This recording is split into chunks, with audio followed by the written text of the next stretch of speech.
Assalamualaikum warahmatullahi wabarakatuh. Selamat malam.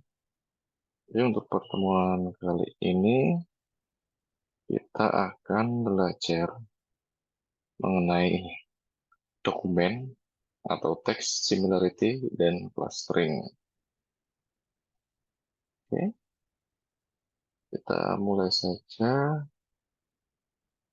Untuk capaian pembelajarannya, di sini setelah mengikuti kuliah ini, mahasiswa ini diharapkan mampu merepresentasikan dokumen teks menggunakan fitur vektor seperti back of words, TF-IDF, dan kesamaan dokumen serta melakukan klasterisasi dokumen berdasarkan kesamaan dokumen. Indikatornya, ya ini berupa ketepatan menentukan ukuran similaritas dari dua fitur dokumen untuk pengelompokan dokumen. Dan yang kedua, ketepatan melakukan pengelompokan dokumen dengan metode hierarchical clustering. Ya, yang akan kita bahas yaitu dokumen similarity, yang kedua ada similarity and dissimilarity, dan yang ketiga ada hierarchical clustering untuk dokumen.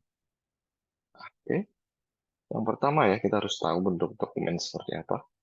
Nah, di sini tiap dokumen ini kita buat atau kita bentuk menjadi suatu vektor term, di mana tiap term ini merupakan satu komponen atau atribut dari vektor tersebut.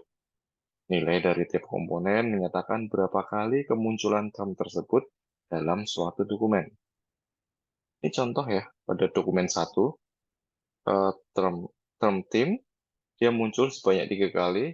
Puts, dia 0, berarti tidak muncul pada dokumen 1. Term play, muncul 5 kali pada dokumen 1. Dan seterusnya hingga term season muncul 2 kali pada dokumen 1.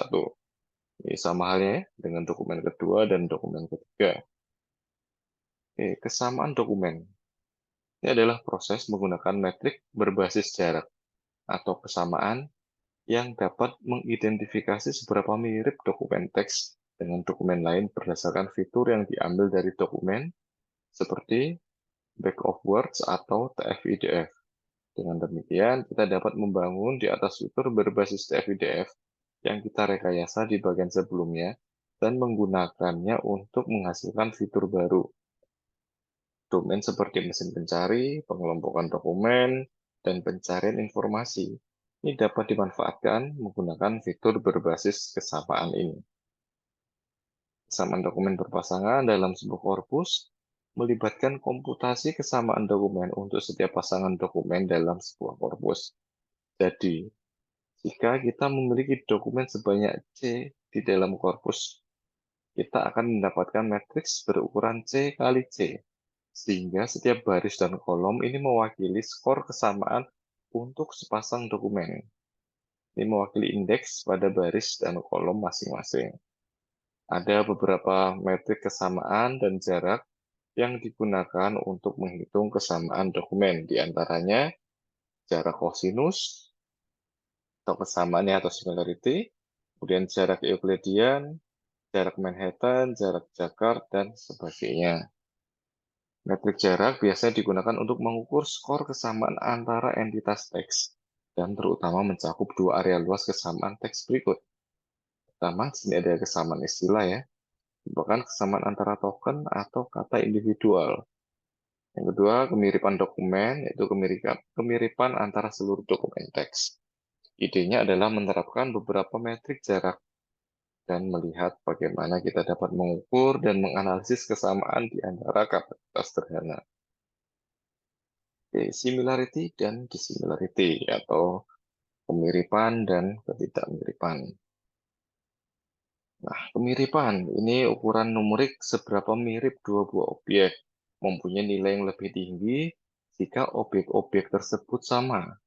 Range nilainya 0 hingga 1 ya. Sebaliknya, similaritas atau ketidakmiripan ini ukuran numerik dari seberapa berbeda dua buah objek. Bernilai lebih rendah jika objek-objek tersebut mirip. Minimum disimilaritas adalah 0. Batas atasnya bervariasi.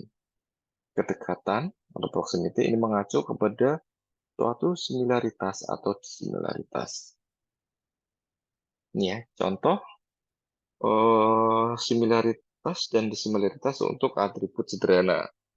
Misal yang pertama untuk atribut nominal ya.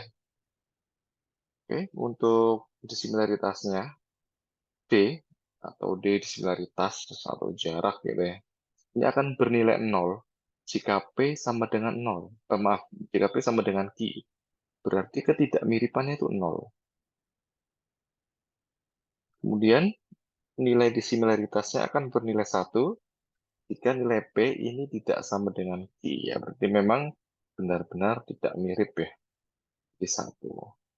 Untuk similaritas, ini kebalikannya. Ya, similaritas akan bernilai 1 jika P sama dengan Q dan bernilai 0 jika P tidak sama dengan Q.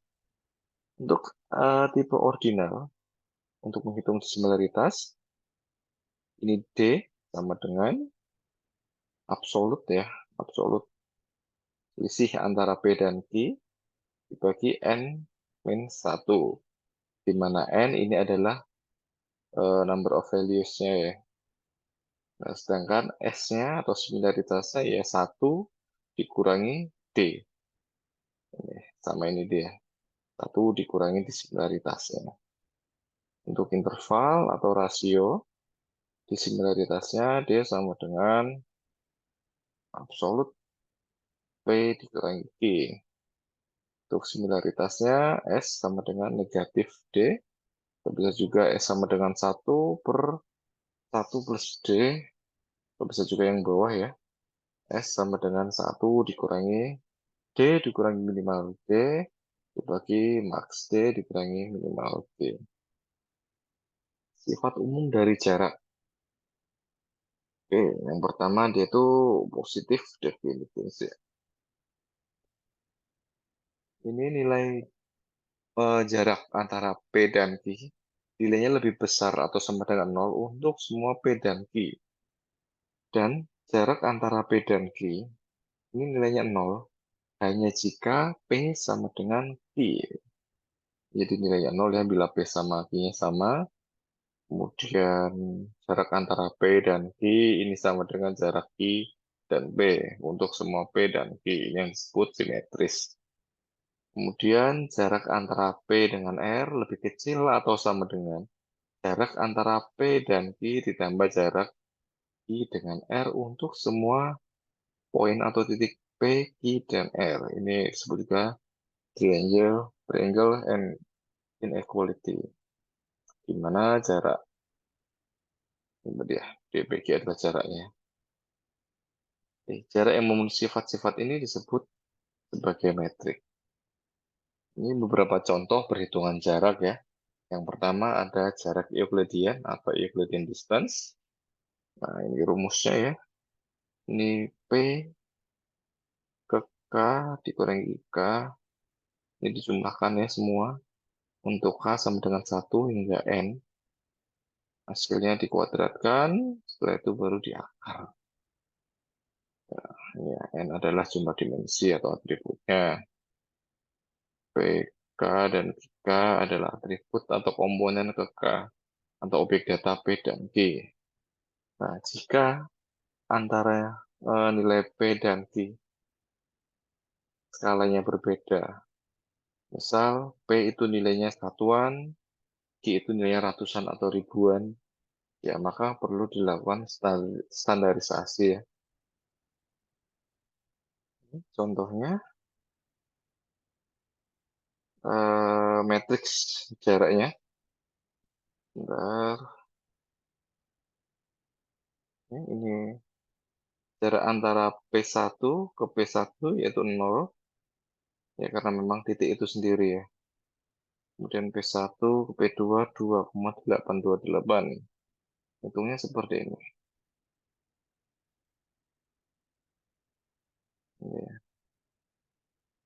Ini kan XC-nya.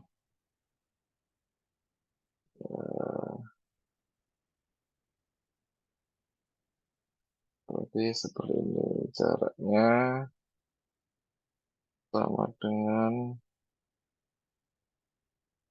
akar. Ya, kembali. P, K, bagi K. P-nya ini ya. 0 dikurangi 2 kuadrat ditambah, kita lihat yang Y-nya, ini 2 dikurangi 0 kuadrat. Perhatikan ini negatif 2 kuadrat tambah 2 kuadrat. Berarti 4 sama 4 ya. Berarti akar dari 8. Ini jarak antara P1 dengan P2. Jadi poin X-nya dikurangi dengan poin X-nya, Y dikurangi dengan Y-nya untuk tiap poin ini, P1, P2. Ini dilakukan juga sama caranya untuk menghitung jarak antara P1 dengan P3, P1 dengan P4, atau P2 dengan P3, dan seterusnya. Misal P1 dengan P3 ya, berarti 0 dikurangi 3, kemudian 2 dikurangi 1. Seperti ini ya. Kemudian jarak yang lain yaitu Minkowski. Minkowski ini merupakan generalisasi dari Euclidean distance, di mana jaraknya seperti ini ya. Ini jumlah dari selisih P ke K dan Q ke K ya.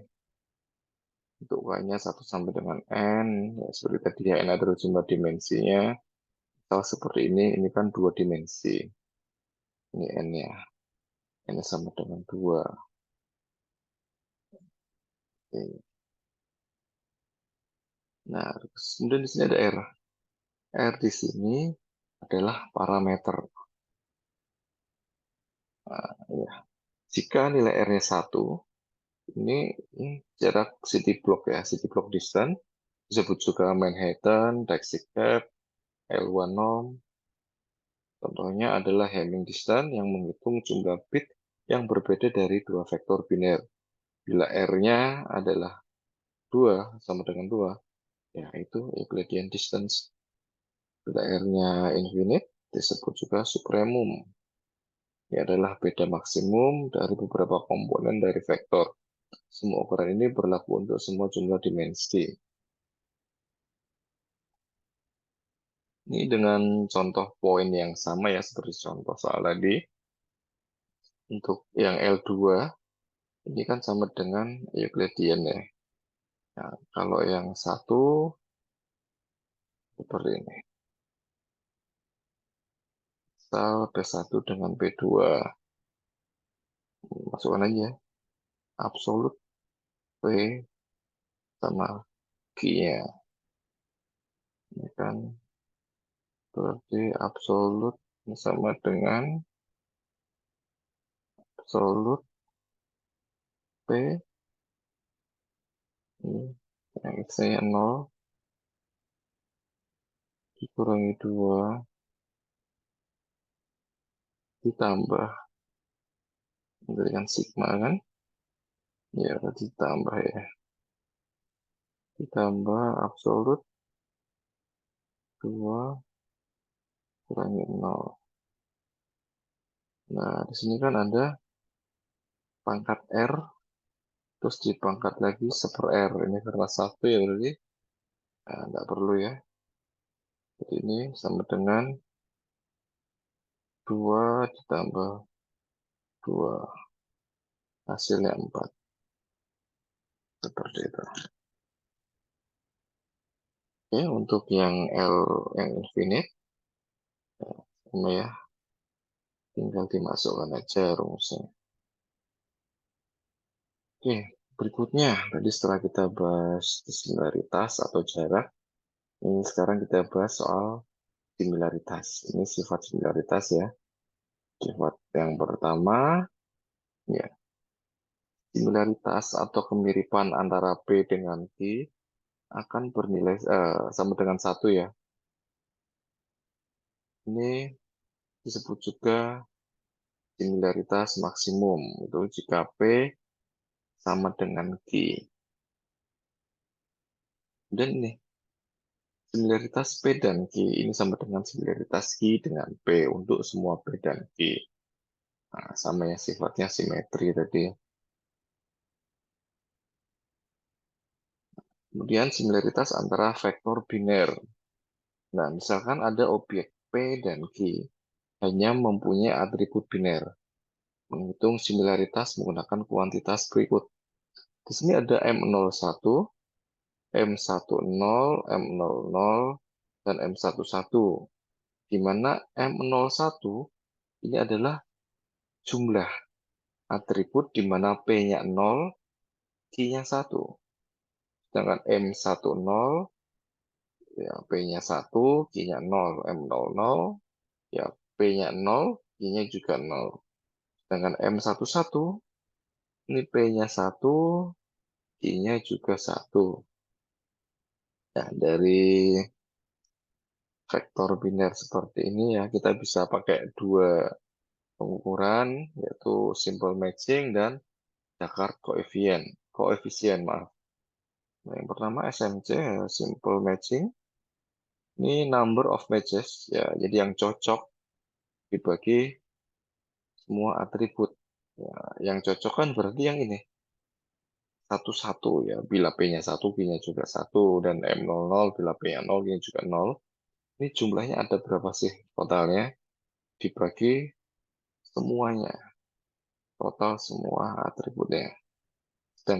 Sedangkan Jakarta koefisien dia hanya menghitung ini M11 nih ya jika P dan Q-nya sama-sama 1 dibagi jumlah atribut value semua atribut value kecuali yang 00. Jadi ya dihitung cuman M01, M10 dan M11. Ingat ya di sini not both zero berarti tidak diikutkan yang M00.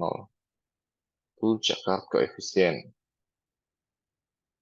Ya, contohnya di sini ada data P dan Q. P-nya ini 1, 0, 0, 0, 0, 0, 0, 0. Q-nya ada 0, 0, 0, 0, 0, 0, 1, 0, 0, 1 ya. Kita lihat M01. Kita hitung. Yang P-nya 0, Q-nya 1 ada berapa? Ini ya. 1, 2. Ada 2. Oke. M10. P-nya 1, Q-nya 0. P-nya 1, Q-nya 0. Oke, hanya ada 1. Kemudian M-nya, maaf, M00, P-nya 0, dan Q-nya 0. 1, 2, 3, 4, 5, 6, 7. Ada 7. Nah, sedangkan M11 tidak ada ya. Jadi 0. Nah, untuk SMC-nya, M11 tambah M00 berapa? 0 ditambah 7. Jadi 0 tambah 7 dibagi semua atributnya. 2 ditambah 1 ditambah 0 tambah 7. Itu 0,7 untuk SMC-nya.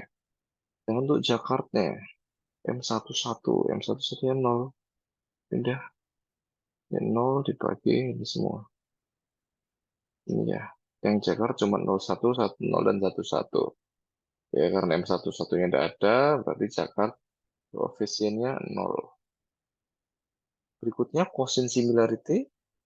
Jika D1 dan D2 adalah dua vektor dokumen, maka cos atau quotient ya dari D1 dengan D2 itu ini dot product antara D1 dan D2 dibagi panjang vektor D1 kalikan panjang vektor D2. Contoh, di sini ada D1, nilainya ini ya. Kemudian D2, nilai ini. Nah, kita hitung dulu. D1 dikali D2-nya. Ingat ya, ini dot product. Jadi ini dikalikan ini kalikan ini kalikan ini, dan seterusnya. Ya, 3 kali 1, 2 kali 0, 0 kali 0, dan seterusnya hingga 0 kali 2. Ini dijumlahkan. Dot product ya. Oke, hasilnya 5. Kemudian kita hitung panjang vektor D1. Ya, 3 dan 3 kuadrat, 2 kuadrat, dan seterusnya ya, hingga 0 kuadrat. Kemudian hasilnya di akar 2. Ini hasilnya 42 di akar 2. Hasilnya 6,81. Dan kita hitung panjang vektor dari D2. Ini 1 kuadrat, 0 kuadrat, dan seterusnya hingga 2 kuadrat. Ini ya, yang bawah. Dan hasilnya di pangkat setengah atau di akar 2. Jadi 6 pangkat setengah. Hasilnya 2,245. Nah, dari sini kita sudah bisa hitung cost similarity dari T1 dengan T2, yaitu 0,3150. Nah, kemudian ini ada juga yang disebut extend Jakarta coefficient atau Tanimoto. Variasi dari Jakarta untuk atribut kontinu atau atribut yang dapat dihitung. Ini dia meredus dalam mengurangi Jakarta untuk binary atribut ya. Ini kan, misal dengan soal yang tadi ya, P, Q, ya dianggap aja D1, D2. Ini P kali Q, P kali Q kan ini berarti. Nah, dot produknya 5, 5. Kemudian dibagi ini, panjang vektor P kuadrat. Ini kan seperti itu. Panjang vektor P kuadrat. Ya, berarti ini dicoret. Ya, ini 42. 42 panjang vektor Q kuadrat. Ini ya, dicoret jadi 6 dikurangi dot produk P dan Q kurangi 5. Ya, kita dapat hasil Tanimoto dari dokumen tadi, dokumen D1 dan D2. Ini berikutnya masuk ke hierarchical clustering. Nah, yaitu menemukan kumpulan objek sedemikian hingga objek-objek dalam satu kelompok sama atau punya hubungan dengan yang lain dan berbeda atau tidak berhubungan dengan objek-objek dalam kelompok lain.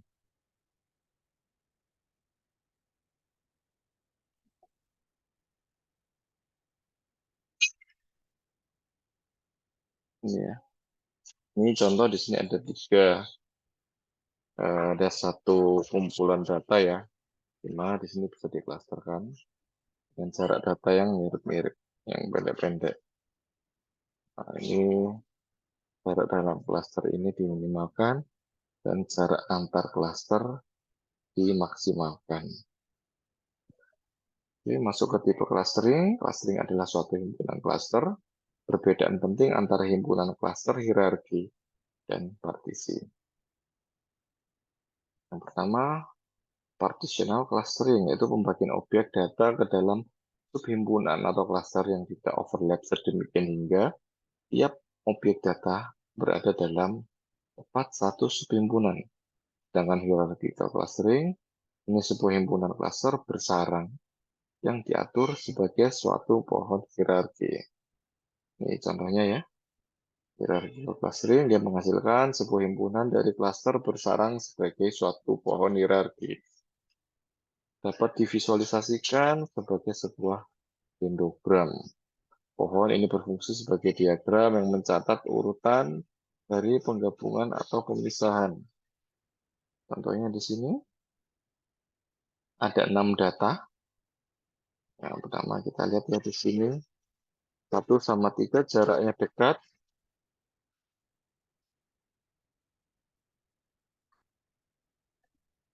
Maka di sini akan dijadikan satu klaster. Ini klaster pertama. Kemudian yang kedua ini data kedua dan data kelima ya. Ini yang paling dekat, ya, dia masuk. Kita bikin klaster lagi, jadi klaster kedua. Anggotanya 2 dan 5. Nah, kemudian dari klaster 2 dan 5 ini ada data lagi yang dekat, yaitu data keempat ya. Nah, ini membentuk klaster ketiga. Ini klaster 1, ini klaster 2, ini klaster 3. Nah, kemudian 4 itu yang ini ya. Gabungan antara klaster 1, 2, dan 3. Di klaster 4, sedangkan gabungan semuanya yang di klaster kelima. Untuk hierarchical clustering sendiri, di sini ada 2 tipe. Yang pertama ada aglomeratif, ya, di mana ini dimulai dengan titik-titik sebagai individual cluster. Pada tiap langkah, ini gabungkan pasangan klaster terdekat sampai terdapat satu klaster atau cluster yang terpisah. Kemudian tipe kedua yaitu divisif, ya, dimulai dengan 1, ya, semua inklusif cluster ya. Pada tiap langkah, pisahkan sebuah klaster sampai tiap klaster terdiri dari sebuah titik atau adakah klaster. Dan tradisional hierarchical algoritma ini menggunakan sebuah matriks similaritas atau matriks jarak, di mana dia menggabungkan atau memisahkan satu klaster dalam tiap langkahnya. Nah, rumusnya seperti ini ya. Agglomerative clustering merupakan teknik hierarchical clustering yang lebih terkenal. Kemudian algoritma dasarnya adalah sebagai berikut. Nah, ini C cluster ya. Ini cluster ke I. Yang anggotanya X ke I ya. Untuk X merupakan elemen dari D. Yang pertama, each point in separate cluster. Ya, masing-masing. Tadi ya. Titik itu sebagai individu. Nah, ini selama C jumlah individunya masih lebih banyak dari K, maka kita ini lakukan algoritma ini. Cari pasangan terdekat dari klaster CI, CC. Untuk semua CI atau CC ini merupakan elemen dari C atau individu-individu tadi. CIC ini merupakan union ya, dari CI dengan CC, ini merge, menggabungkan klaster. Nah, kemudian kita update klasternya. C sama dengan C dikurangi CI dikurangi CC. Union CIC. Dan kita looping, kita lakukan terus selama jumlah C-nya masih lebih banyak dari K. Di mana K adalah jumlah klaster yang kita hadapkan atau kita setting ya. Nah, ini contohnya. Mulai dengan klaster dari titik-titik individual dan sebuah matriks kedekatan. Ini individu-individunya. Ini individu-individu, ini adalah proximity matrix. Nah, dari sini, ya secara visual aja ya. Ini kita jadikan 5 klaster. Ada klaster 1, klaster 2, 3, 4, dan 5. Nah, kemudian klaster 2 dan klaster 5, ya, karena jaraknya dekat, kita jadikan satu klaster. Oke. Ini union ya berarti, C2 dengan C5, dan seterusnya. Oke, berikutnya ada operasi kunci dari algoritma agglomerative clustering ya, adalah menghitung kedekatan dari dua klaster. Beberapa ukuran kedekatan, yaitu ya ada single link, complete link, average link, dan mean distance. Untuk yang single link, yaitu kita cari jarak minimal antara X dan Y. Jadi kita hitung dulu jarak X berapa, jarak Y berapa, nanti kita lihat yang minimal yang mana. Sedangkan complete link, kita ambil yang paling jauh atau yang nilainya maksimal antara X dan Y. Kemudian average link, ya, kita bagi rata-ratanya. Dengan mean-nya, kita hitung distance dari mean-nya. Nah, ini contohnya ya. Single link. Nah, single link yaitu kita lihat jarak yang paling dekat. Di antara dua cluster ini, data mana sih yang paling dekat jaraknya? Yaitu adalah jarak menggunakan single link. Dengan complete link, itu menggunakan jarak kedekatan dari data yang paling jauh. Average link, nah, semuanya dihitung, kemudian dibagi rata-rata. Sedangkan mean distance, kita hitung dulu mean di klaster pertama dengan mean di klaster kedua, baru kita hitung jaraknya. Nah, kemudian ada metode lain ya, yaitu dengan fungsi objektif atau words method. Contoh soal agglomerative clustering. Lakukan agglomerative clustering jika diketahui proximity matrix adalah sebagai berikut dengan menggunakan ukuran kedekatan single link. Single link berarti kita lihat yang paling minimal ya, paling dekat. Langkah pertama yaitu penggabungan cluster I1 dengan I2 paling dekat. Ini ya.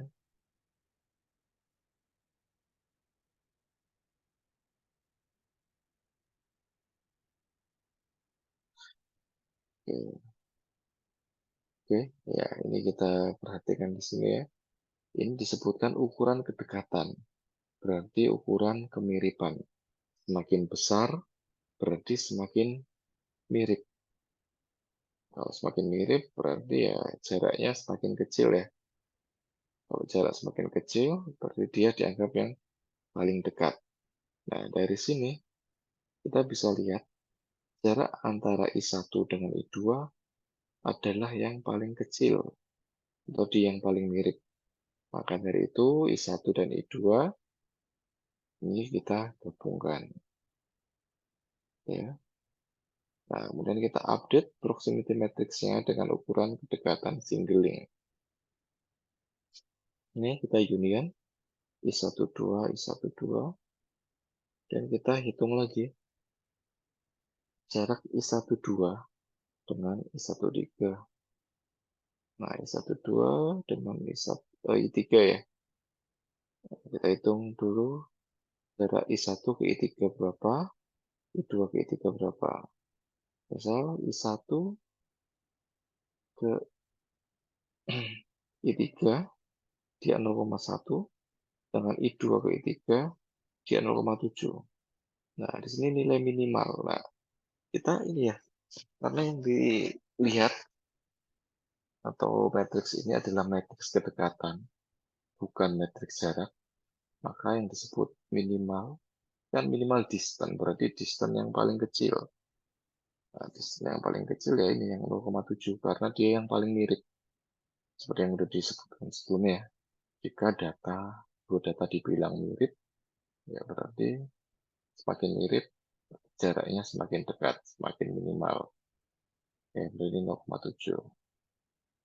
Ya, dengan cara yang sama, kita hitung juga jarak I12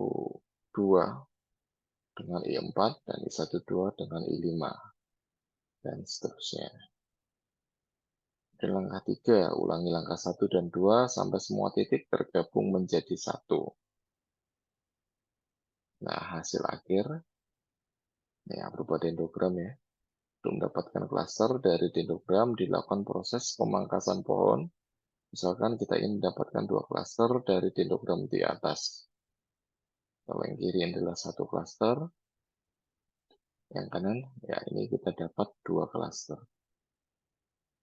Ini contoh soalnya, bisa kalian coba ya.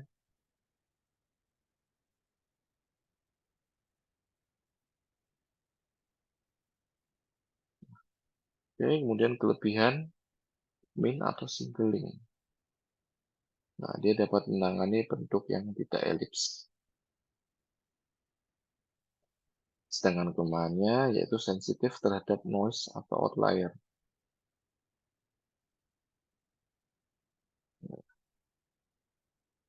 Original pointnya, bila kita bagi menjadi dua cluster, bisa kita lihat di sini. Ini ada yang merah dan ada yang biru. Nah, ini sensitif terhadap noise atau outlier. Kemudian max atau complete link, ya dicari jarak yang paling jauh ya. Nah, ini kebalikannya tadi, kebalikan yang min atau yang single link ya. Nah, kelebihan dari max atau complete link, yaitu sedikit terpengaruh oleh noise atau outlier. Nah, sedangkan kelemahannya cenderung memecah klaster yang besar dan condong ke arah klaster yang berbentuk bulat. Group average, nah ini dibuat rata-rata ya.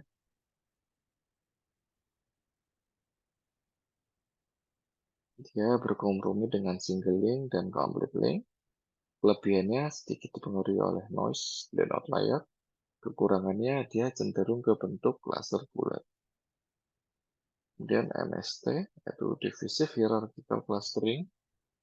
MST yaitu Minimum Spanning Tree ya. Cara membuat atau membangun MST yaitu mulai dengan sebuah pohon yang terdiri dari beberapa titik. Langkah penggantian ini melihat ke pasangan titik paling dekat. Sedemikian hingga satu titik P ada di pohon yang sekarang, tetapi titik lain Q ini tidak. Kemudian tambahkan Q ke pohon tersebut dan hubungkan dengan sebuah rusuk antara P dan Q. Ini algoritmanya ya.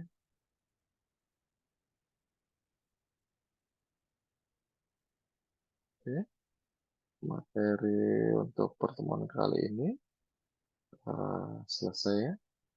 Terima kasih atas perhatiannya. Selamat malam. Wassalamualaikum warahmatullahi wabarakatuh.